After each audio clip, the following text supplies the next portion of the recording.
জীবনে ছেঁকা খাওয়ার শেষ হলো না। দুঃখের কথা কি আর কমু, সাদিয়ার লগে রিলেশন করি, সাদিয়া তো মন বুঝে না, খালি উল্টা পাল্টা কথা কয় আর প্রতিদিনই কাইজা লাগে।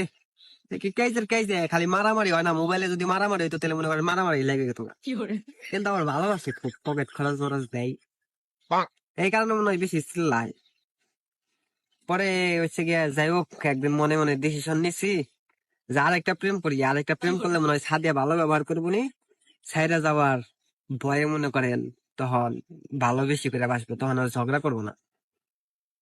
পরে হয়েছে কি, একদিন অটোয় করে যাইতেছি, হঠাৎ করে সামনে দিয়ে একটা মেয়ে আইতেছে, ও বাদাম খাইতে খাইতে বেনছে, সেই সুন্দর লাগছে।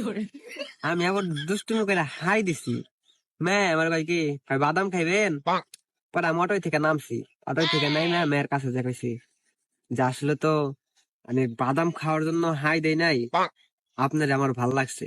আর বাদাম যেহেতু প্রেম ফল, একটি দুই বেশি, সেই ক্ষেত্রে সুযোগ সুবিধা আছে, চলেন আমরা হাঁটি পরিচিত হই আর বাদাম খাই। যাই হোক, মেয়ের লগে অনেক মিষ্টি মিষ্টি করে কথা কইছি।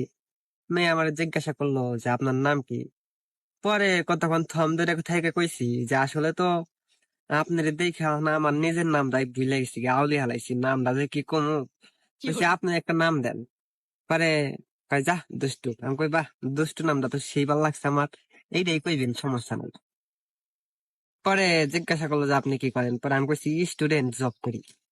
স্টুডেন্ট জব মানে? আমি কই থাক, পরে কমনে রিলেশন তো। আসলে আপনি কই স্টুডেন্ট জব মানে রাজমিস্ত্রি, বুঝছেন? এটা বেশিরভাগ স্টুডেন্টরাই করে, পার্ট টাইম জব।